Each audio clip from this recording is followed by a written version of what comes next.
papel da mulher na igreja. Essa é uma das discussões mais significantes e que tem estado bastante em pauta aí no meio evangélico, que é a questão de como se entende a relação entre o homem e a mulher, o masculino e o feminino dentro da realidade da igreja. E essa discussão tem bastante detalhes, tem passado por um processo bastante complicado no decorrer aí da história, porque vocês sabem que na nossa tradição ocidental sempre houve uma cultura, uma organização de predomínio masculino.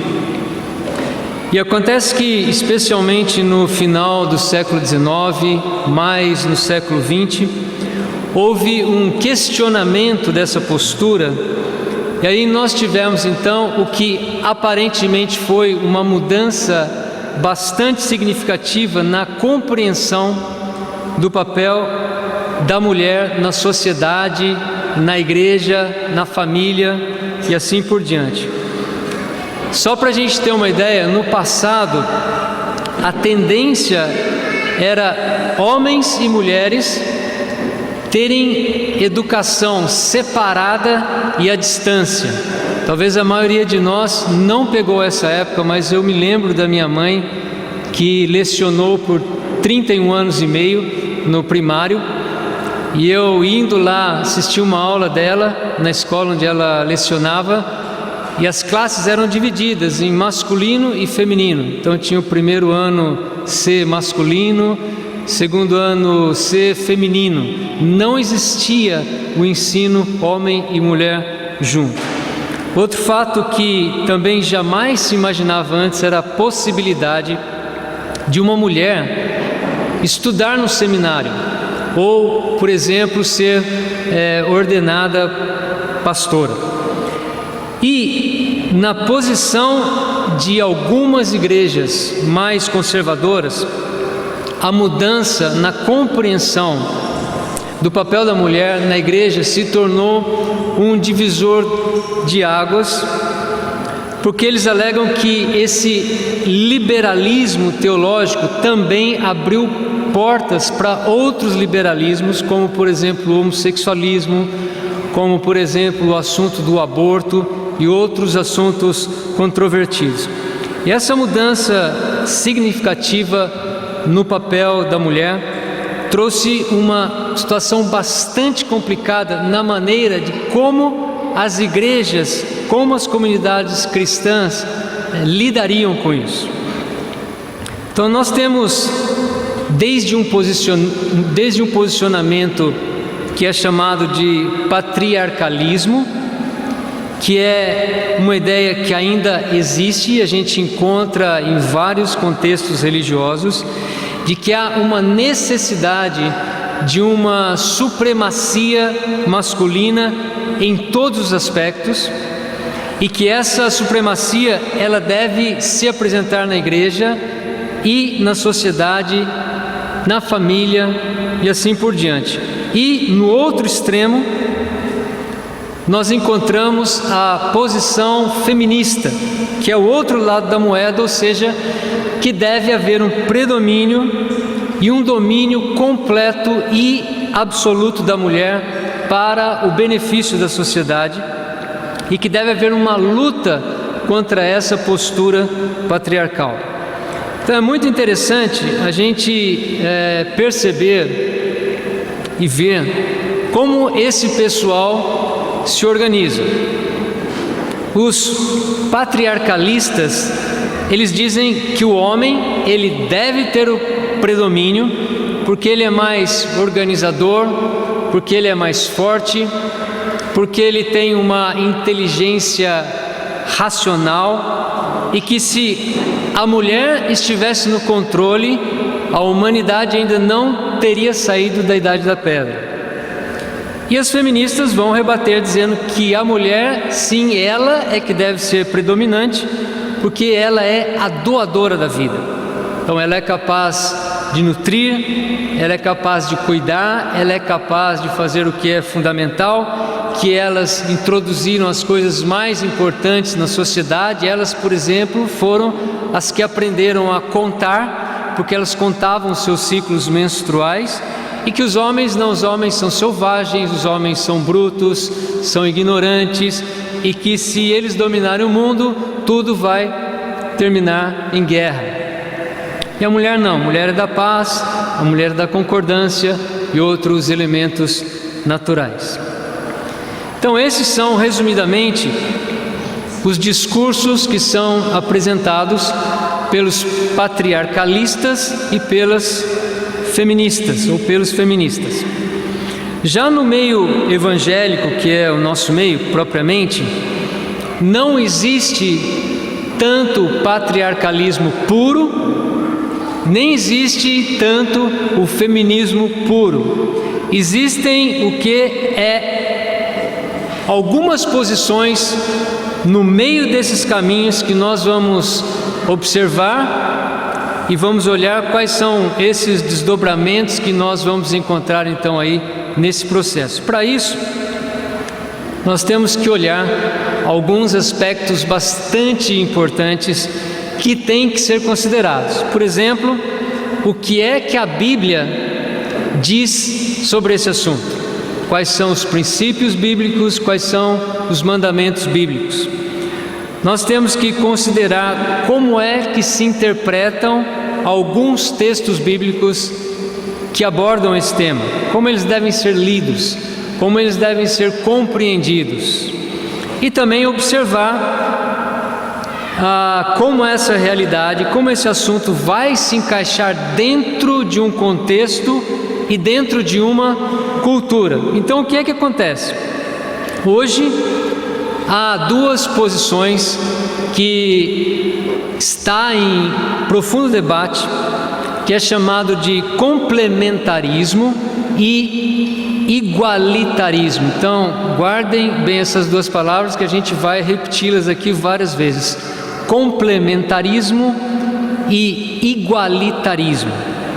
O igualitarismo entende que o homem e a mulher são iguais em todos os sentidos, perante Deus, perante a sociedade, perante a família, perante a igreja, e que não há necessidade de distinções de papéis, e que tudo o que a Bíblia parece cercear ou depreciar ou diminuir ou limitar o valor da mulher, esses textos passam a ser entendidos como algo específico de um contexto, de uma cultura, de uma época, de determinado local.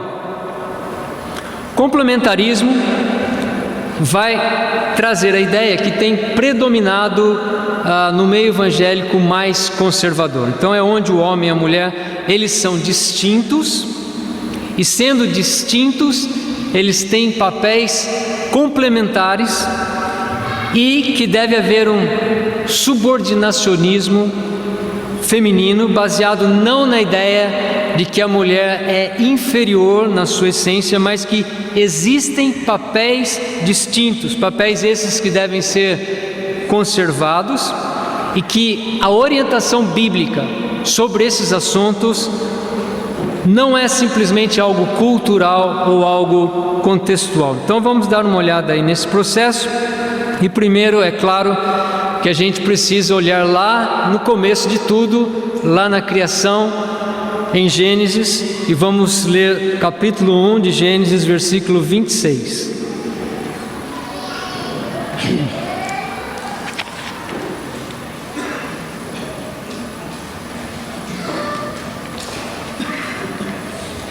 Vai estar projetado aqui, se você quiser só anotar, não tem problema. Então disse Deus: façamos o homem à nossa imagem, conforme a nossa semelhança. O texto, ele vai dizer lá no começo: façamos o homem.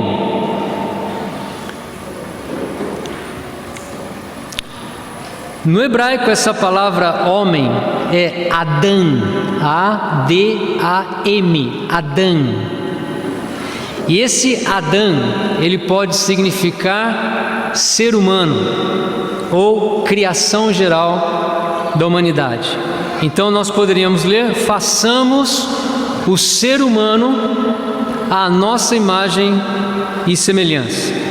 Depois disso, ele retoma o assunto da criação lá em Gênesis capítulo 5, versículos 1 e 2. Gênesis capítulo 5, versículos 1 e 2. Este é o registro da descendência de Adão. Quando Deus criou o homem, à semelhança de Adão o fez. Homem e mulher os criou. Quando foram criados, Ele os abençoou e os chamou homem. No texto em hebraico aparece algo muito interessante aqui, que é o seguinte: quando Deus cria o ser humano, esse ser humano é chamado de Adão, que é a palavra homem no sentido geral, mas que envolve os dois. Então, Adão, mesmo que seja uma palavra usada para um indivíduo, essa palavra também é entendida no sentido de ser humano, o ser humano.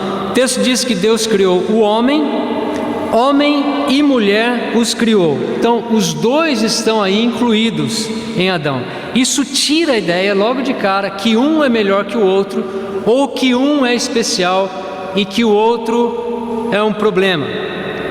Então, estabelece aí uma igualdade entre homem e mulher quando os dois são criados. Voltando um pouquinho para Gênesis 1, 26, a gente vai ver alguns detalhes aqui que são bastante preciosos e que à primeira vista a gente às vezes não percebe. Gênesis 1, 26. Então disse Deus: façamos o homem à nossa imagem, conforme a nossa semelhança. E depois o versículo diz o quê? Domine ele. Provavelmente aí no rodapé da sua Bíblia aparece uma notinha aí. O que é que aparece nela? Dominem eles. Dominem eles.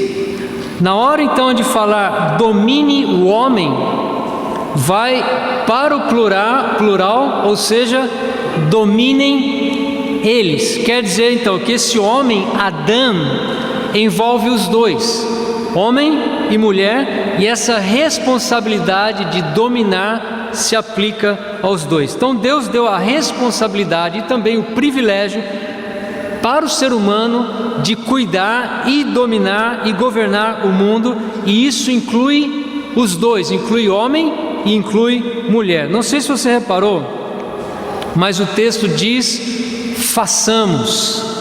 Façamos quem? Deus.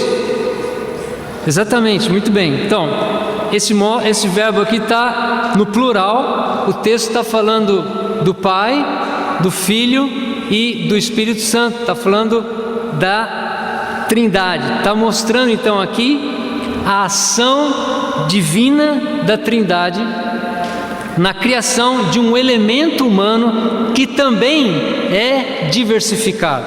Então, é a diversidade do divino produzindo a diversidade no ser humano criado. Até mesmo no outro relato da criação, que a gente também conhece muito bem, é interessante que Deus vai criar Adão e Eva a partir do que a gente chama o quê? Do homem. Costela. Só que o texto em hebraico não diz bem isso. O texto em hebraico fala que é uma parte do lado. Mas o importante é que isso aparece com uma ideia de complementaridade, ou seja, os dois se complementam. Então vamos lá para Gênesis 2:18.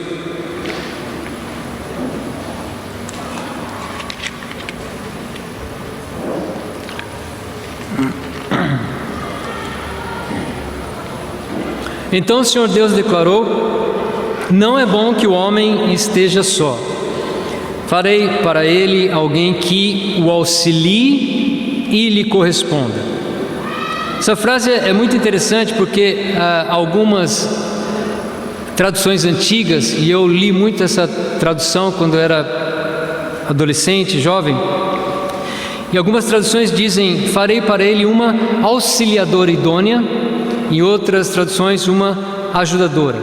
Bom, eu sei que você sabe, nós temos várias versões da Bíblia. Até um tempo atrás, eu não sei agora se mudou um pouco, mas nós tínhamos 2 versões atualizadas e 4 versões corrigidas. Então você perguntava para a pessoa: qual versão que você está lendo? Eu estou lendo a versão Almeida. Ótimo, Almeida. Tem 9 Almeidas.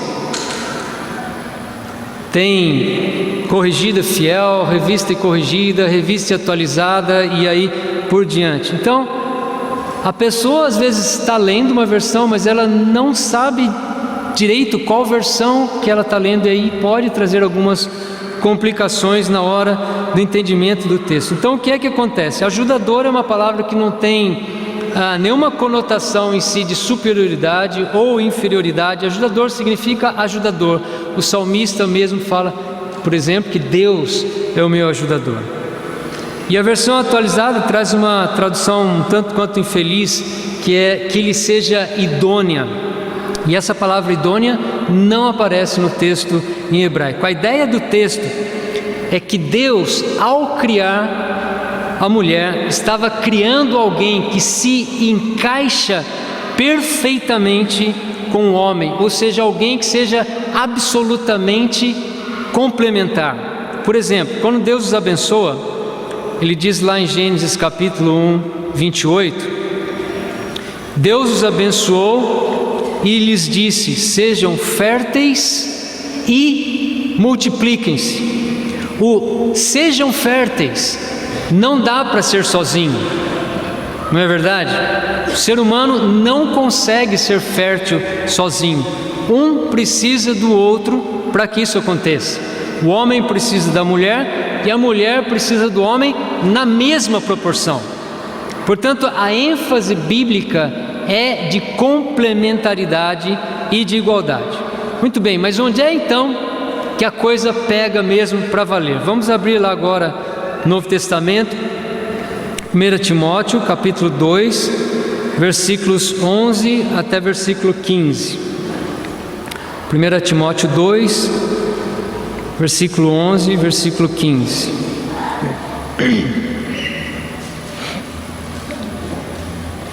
E por favor, preste bem atenção nesse texto. Esse texto ele merece uma atenção especial da nossa parte para esse assunto, porque Paulo está escrevendo para Timóteo.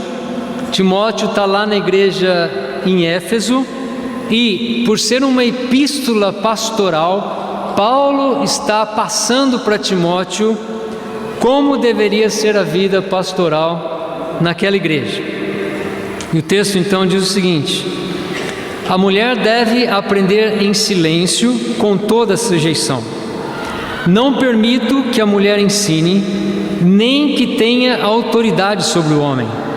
Esteja, porém, em silêncio, porque primeiro foi formado Adão e depois Eva. E Adão não foi enganado, mas sim a mulher que, tendo sido enganada, tornou-se transgressora. Entretanto, a mulher será salva dando à luz filhos, se permanecerem na fé, no amor e na santidade, com o bom senso.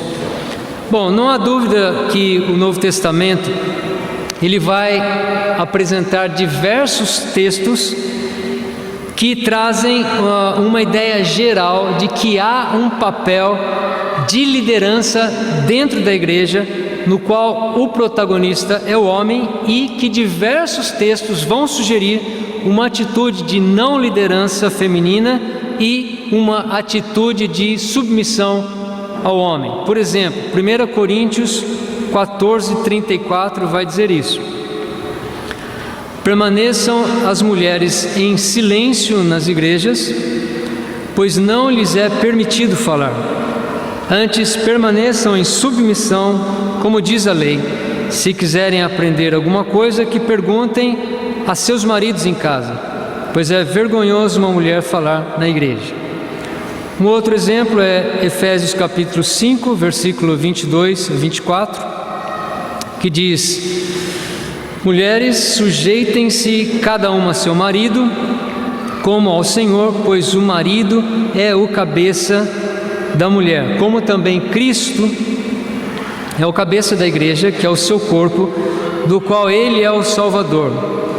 Assim como a igreja está sujeita a Cristo, também as mulheres estejam em tudo sujeitas a seus maridos. E também isso é enfatizado mais fortemente em 1 Pedro capítulo 3, versículo 1. Do mesmo modo, mulheres, sujeitem-se cada uma a seu marido, a fim de que, se ele não obedece à palavra, seja ganho sem palavras pelo procedimento de sua mulher. Então existe uma ideia aqui geral que é apresentada de textos que vão sugerir uma não liderança feminina e uma posição de submissão. Como é que esse assunto é discutido então e como é que ele é apresentado? Vamos voltar um pouco lá para 1 Timóteo, capítulo 2, versículos 11 e 15, eu vou ler de novo esse texto. A mulher deve aprender em silêncio, com toda sujeição. Não permito que a mulher ensine, nem que tenha autoridade sobre o homem. Esteja, porém, em silêncio. Porque primeiro foi formado Adão e depois Eva. E Adão não foi enganado, mas sim a mulher que, tendo sido enganada, tornou-se transgressora. Entretanto, a mulher será salva, dando à luz filhos, se permanecerem na fé, no amor e na santidade, com bom senso. Esse texto vai nos apresentar duas considerações sobre o porquê a mulher não deve ensinar. Então, primeiro é porque o homem foi criado primeiro, está lá no versículo 13, e segundo, por causa da sua queda, lá no versículo 14, que ela foi enganada e ela se tornou transgressora. E é na questão da queda que a discussão fica um pouco mais inflamada e é um pouquinho maior. O que é que está envolvido aqui então? Bom, a primeira discussão é que homens e mulheres são iguais nas suas propriedades mais gerais, com os mesmos direitos, com os mesmos deveres diante de Deus, porque os dois foram criados igualmente à imagem e à semelhança de Deus. Mas a ideia é a seguinte: mesmo que os dois sejam iguais, não quer dizer que os dois tenham a mesma função. A ideia é que quando 1 Timóteo 2, que é esse texto que nós lemos, vai falar sobre ensino, Paulo está sugerindo um ensino no sentido de liderança da igreja local. Ele não está falando sobre uma pessoa que eventualmente traz uma palavra, mas a ideia é de responsabilidade, a pessoa que tem a responsabilidade final de ensino, a responsabilidade de conduzir, de pastorear a igreja. Então, não há nenhum problema, nenhum impedimento bíblico em nenhum texto, por exemplo, de uma mulher subir aqui durante o culto e compartilhar na ceia ou na oferta. Porque ao fazer isso, ela não está liderando nossa igreja. Ela não está liderando doutrinariamente uma igreja. Quando ela fala da sua experiência, fala do seu amor a Deus, por 5, 7 minutos. Liderar uma igreja, a gente tem que entender que é muito, muito mais do que isso, vai além disso, é uma ação contínua, não é só um momento. E liderar igreja envolve uma responsabilidade final de ensino, uma responsabilidade de doutrinar a igreja, de conduzir, de pastorear o povo de Deus. Então vai se estabelecer a ideia de que na criação há uma igualdade de essência, ou seja, homem e mulher, os dois foram criados à imagem e à semelhança de Deus, mas também há uma distinção e que o papel principal de liderança final não deve estar nas mãos femininas, porque, segundo o texto, primeiro foi criado Adão e depois Eva. No entanto, a questão maior, como eu falei agora há pouco, vai ser discutida a partir da queda. Então, qual é a questão que aparece lá? No versículo 14 de 1 Timóteo 2, vai dizer então lá que o homem não foi enganado, mas a mulher foi enganada, ela caiu e ela se tornou transgressora. Então vamos primeiro ver aí a ideia do complementarismo e depois do igualitarismo sobre essa questão.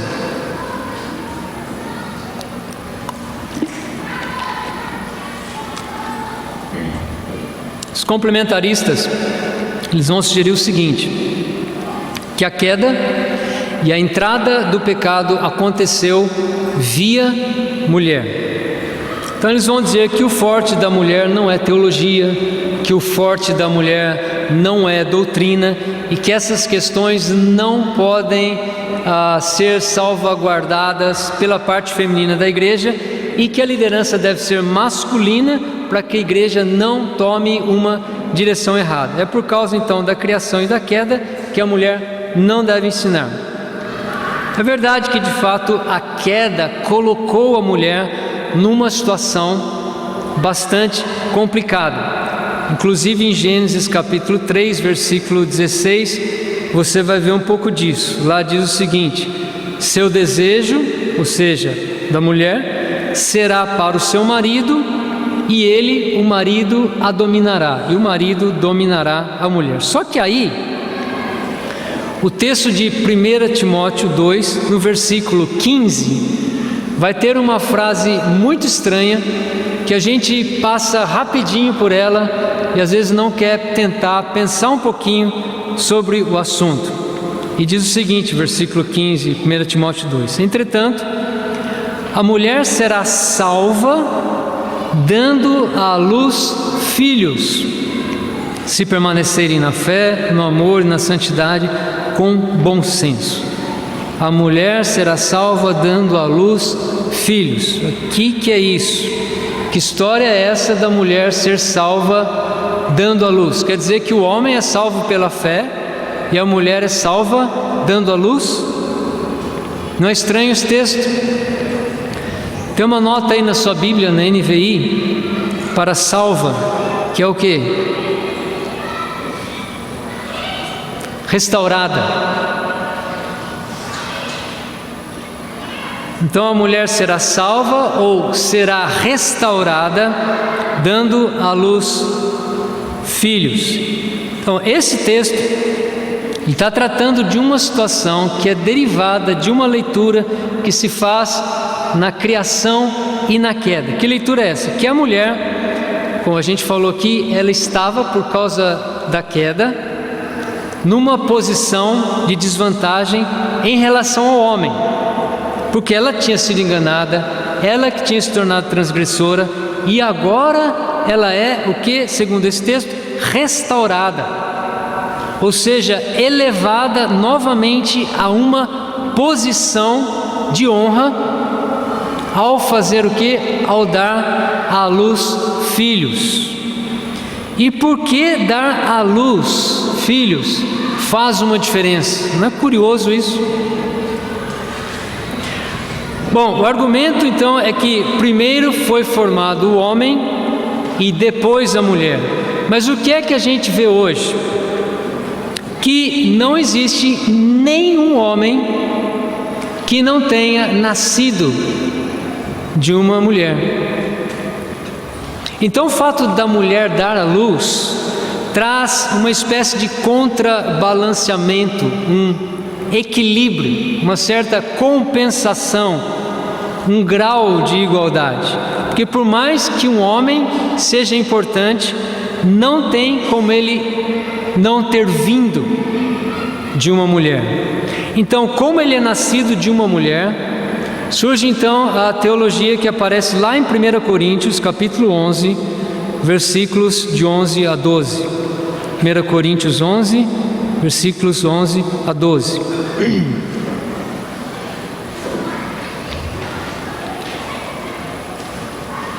E aqui a gente tem que prestar atenção que quando Paulo escreveu esse texto foi escrito 8 anos antes dele ter escrito 1 Timóteo. E ele já falava antes o seguinte: no Senhor, todavia, a mulher não é independente do homem, nem o homem independente da mulher. Pois, assim como a mulher proveio do homem, também o homem nasce da mulher, mas tudo provém de Deus. Então, o mesmo Paulo que escreveu em 1 Timóteo, capítulo 2, versículo 11, que a mulher não deveria ensinar, que a mulher deveria ficar em silêncio, traz agora a ideia, 8 anos antes, de 1 Timóteo, que em Cristo, apesar de ter a questão tanto da criação como a questão da queda, o fato da mulher também ser a mãe dos próprios homens, a coloca então numa posição de equilíbrio e de igualdade em relação aos dois. Então, algo que a gente sempre precisa estar atento é o fato de não pegarmos somente um texto bíblico como única referência na Bíblia. Então, depois da queda,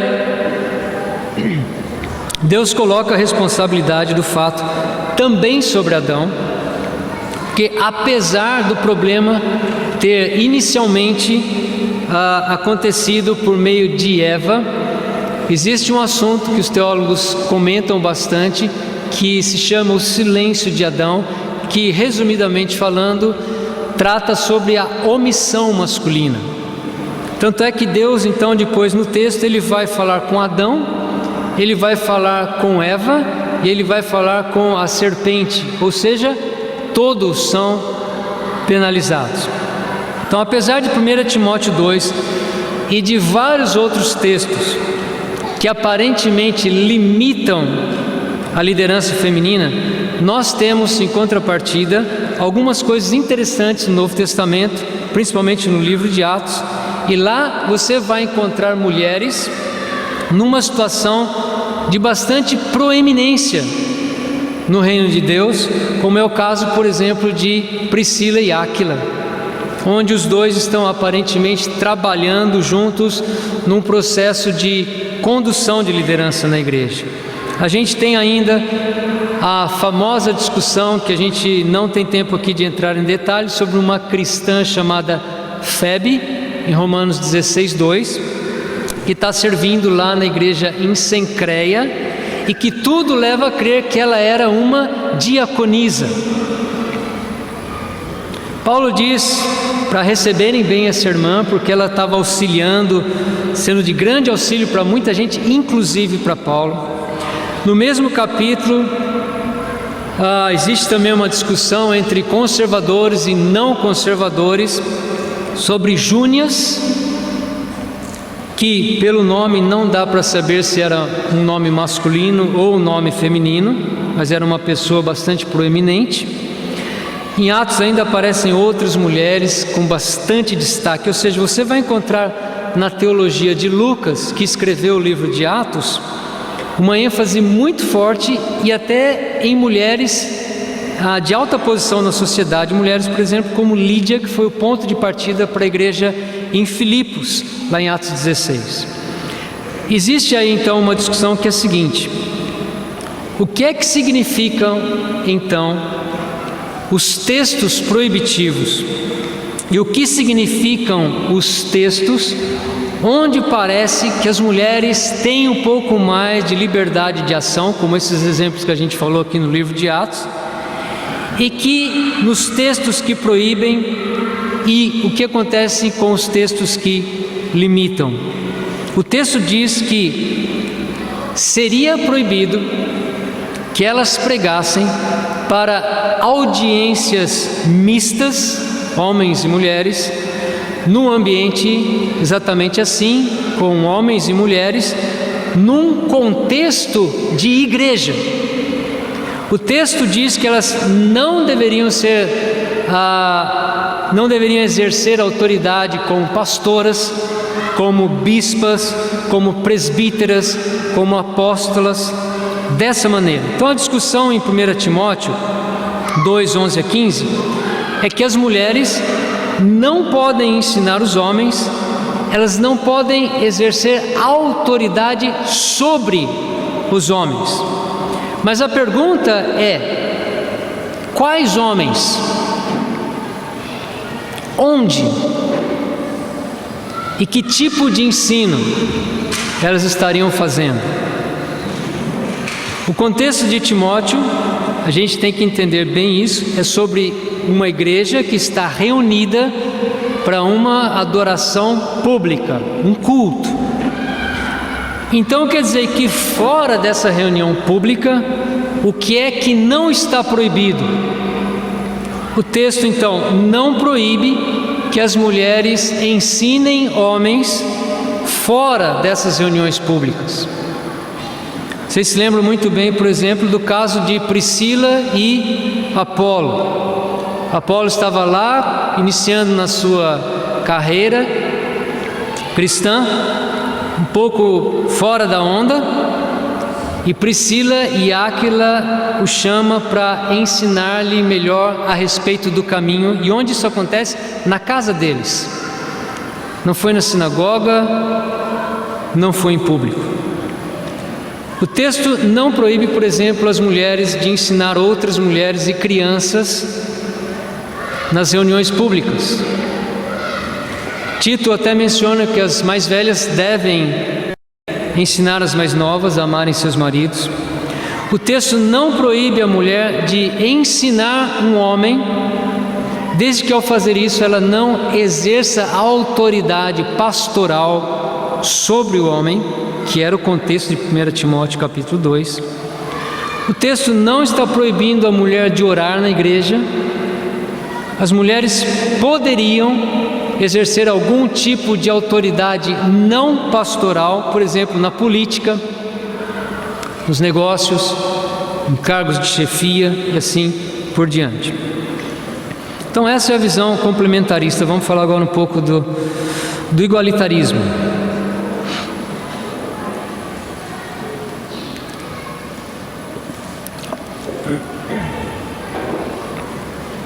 Bom, os igualitaristas vão defender então a ideia de que há uma igualdade absoluta e plena entre o homem e a mulher. Que a mulher, ela pode ser pastora, ela pode ser bispa, ela pode ser o que for, porque todos os textos que sinalizam uma restrição à mulher são entendidos contextualmente, ou seja, faziam parte de uma determinada época, ou porque estava acontecendo um problema específico naquela igreja e que, portanto, não haveria nenhuma restrição para as mulheres no dia de hoje. Então eles alegam que as mulheres estavam lá ensinando heresias na igreja em Éfeso, por isso Paulo pediu para elas não ensinarem nada. Só que se a gente for ler a carta toda, a gente vai entender que alguns homens também estavam ensinando algumas coisas erradas e Paulo não fala para eles se calarem, nem para eles não terem autoridade. Então o verbo que é usado aqui indica que as mulheres estavam naquele contexto querendo exercer autoridade sobre os homens dentro da igreja. Estavam querendo ter a palavra final, a condução da igreja. E Paulo não estava discutindo a respeito de heresia, Paulo estava discutindo a questão da autoridade. Então os igualitaristas, eles tentam olhar para algumas passagens a fim de enfatizar essa igualdade de gênero. Uma das passagens que eles gostam de usar muito é que em Cristo não há macho nem fêmea. E lá, isso está lá em Gálatas capítulo 3, versículo 28.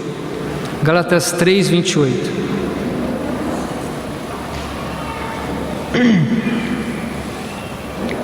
Não há judeu nem grego, escravo nem livre, homem nem mulher, pois todos são um em Cristo Jesus. Então, os complementaristas e os igualitaristas vão discutir em que medida esses textos estão ligados a questões contextuais ou questões específicas. Os complementaristas vão dizer que as mulheres sim têm limitações no seu papel dentro da igreja, porque 1 Timóteo está muito claro quando trata sobre a questão da criação e da queda. E os igualitaristas vão rebater, alegando que quando nós estamos em Cristo, todas as coisas se fazem novas. Nós estamos numa situação de restauração, tudo se fez novo, então a mulher hoje ela é muito mais superior do que era naquele ambiente judaico da época. Mas a pergunta que os complementaristas mandam de volta é que se na restauração as coisas deveriam ser diferentes, por que então Jesus não escolheu apóstolas? Por que nós temos uma liderança feminina? Por que nós não temos uma liderança feminina visível e clara no Novo Testamento? Pelo contrário, nós vemos até certas limitações. Aí os igualitários vão responder que isso era por causa do contexto cultural daquela época. E um dos argumentos que eles usam é a questão da escravidão. Eles vão dizer, olha, lá no Antigo Testamento e no Novo Testamento se tolerava a escravidão.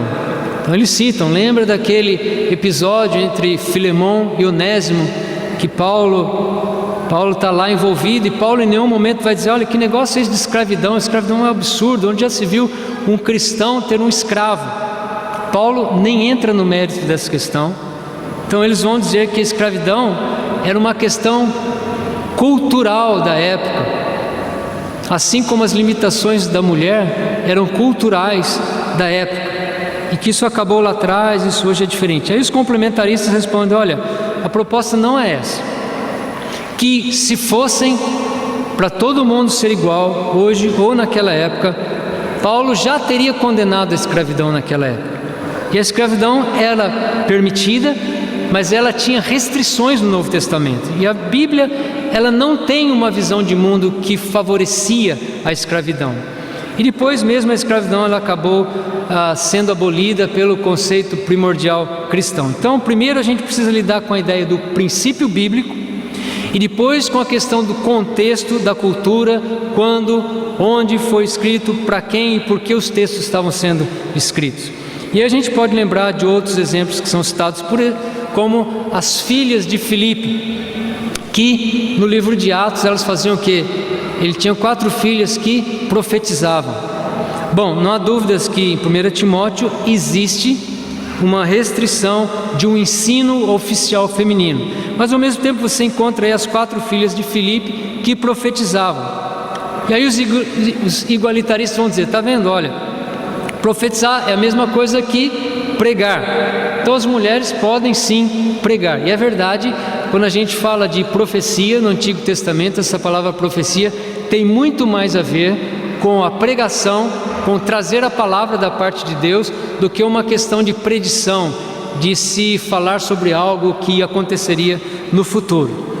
E aí alguns teólogos vão dizer que tem 2 tipos de dons de profetizar, e que uma coisa é diferente da outra. Quando isso é tratado lá em Romanos capítulo 12, versículo 6, eles vão dizer que lá o dom de profetizar é em relação à pregação, e o dom que aparece em 1 Coríntios 12 é a profecia estática, é o dom carismático, algo do tipo diário, dizendo sobre o que alguém iria passar numa determinada situação, e que nesse caso a mulher poderia fazer porque ela estaria trazendo algo que era diretamente de Deus, uma palavra que estava debaixo da autoridade divina, mas que não significa, por exemplo, pregar ou ensinar num culto, num público, para um público misto, com homens e mulheres, numa posição pastoral, numa posição de ensino oficial. Mas onde é que está o foco dessa questão toda? Onde é que está a chave do problema? Bom, toda a discussão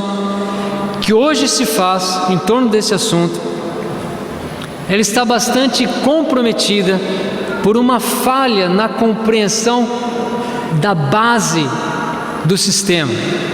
Em geral, a igreja, quando ela passou a pensar em liderança, e autoridade, a igreja foi contaminada pelo paganismo. Até mesmo o problema que aconteceu há muitos anos atrás na Igreja Católica Romana foi que o jeito de ser Estado romano, ele entrou na igreja. Então, qual que é a ideia no mundo pagão a respeito disso? A ideia é que quem manda é que tem o poder. Quem manda é que está acima, está por cima. E olha o que Jesus vai dizer sobre isso em Mateus capítulo 20, versículos 20 a 28.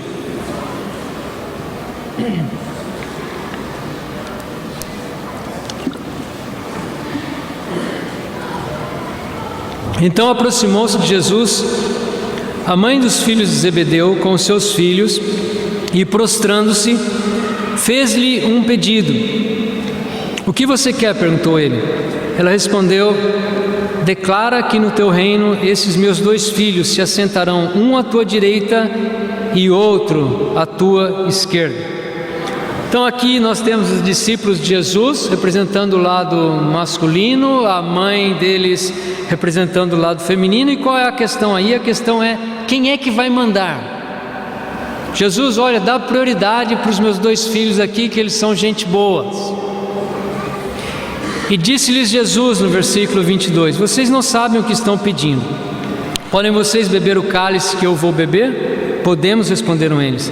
Jesus lhes disse: certamente vocês beberão do meu cálice, mas o assentar-se à minha direita ou à minha esquerda não cabe a mim conceder. Esses lugares pertencem àqueles para quem foram preparados por meu Pai. Aí olha o que acontece, versículo 24. Quando os outros 10 ouviram isso, ficaram indignados com os 2 irmãos. Ou seja, é claro, que negócio é esse lugar é meu. Então a ideia de liderança, de autoridade, que existia não só naquela época, mas existe ainda hoje, é uma ideia viciada. É uma ideia de quem é que manda. Os homens mandam, as mulheres também querem mandar, então nós vamos brigar aqui para ver se a gente conserva só os homens mandando ou se as mulheres podem mandar também. E aí Jesus volta e responde para eles no versículo 25. Jesus os chamou e disse: vocês sabem que os governantes das nações as dominam e as pessoas importantes exercem poder sobre elas. Não será assim entre vocês, ao contrário, quem quiser tornar-se importante entre vocês deverá ser servo, e quem quiser ser o primeiro deverá ser escravo, como filho do homem, que não veio para ser servido, mas para servir e dar a sua vida em resgate por muitos. A ideia de Jesus é diferente da ideia do mundo. A ideia de Jesus é: ninguém manda. Ninguém manda. A questão é quem está disposto a servir. O foco não é que a pessoa tenha autoridade no sentido político, é quem está disposto a lavar os pés do outro. Essa é a referência. Toda pessoa só é líder de verdade se essa pessoa se submete aos outros. E é muito interessante, se nós dermos uma olhada no texto que fala sobre submissão, em Efésios capítulo 5, isso geralmente também passa bem despercebido, mas o verso 18, capítulo 5 de Efésios, vai falar sobre o enchimento do Espírito Santo. Vamos dar uma olhada lá. Efésios 5, 18.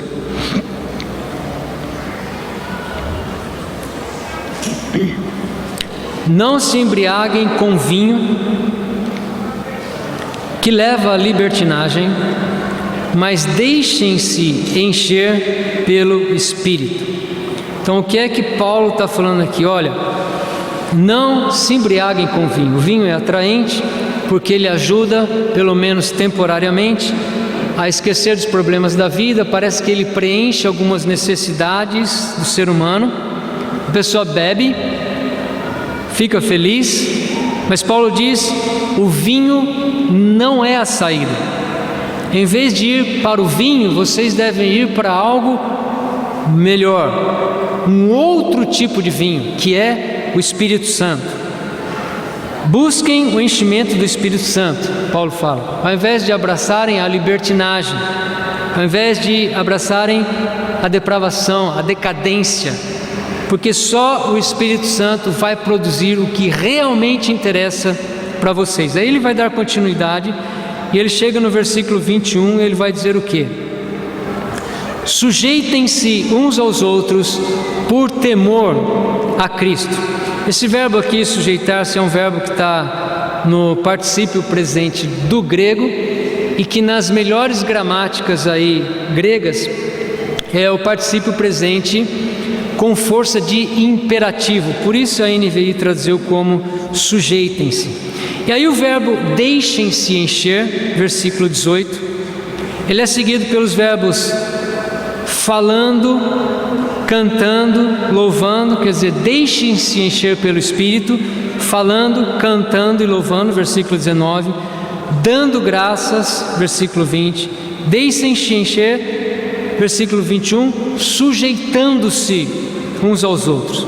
Então a ideia é que o líder deve se sujeitar. Por quê? Porque um dos sinais do enchimento do Espírito Santo é a capacidade que alguém tem de se submeter. Essa é a marca registrada. E aí ele vai ter os desdobramentos.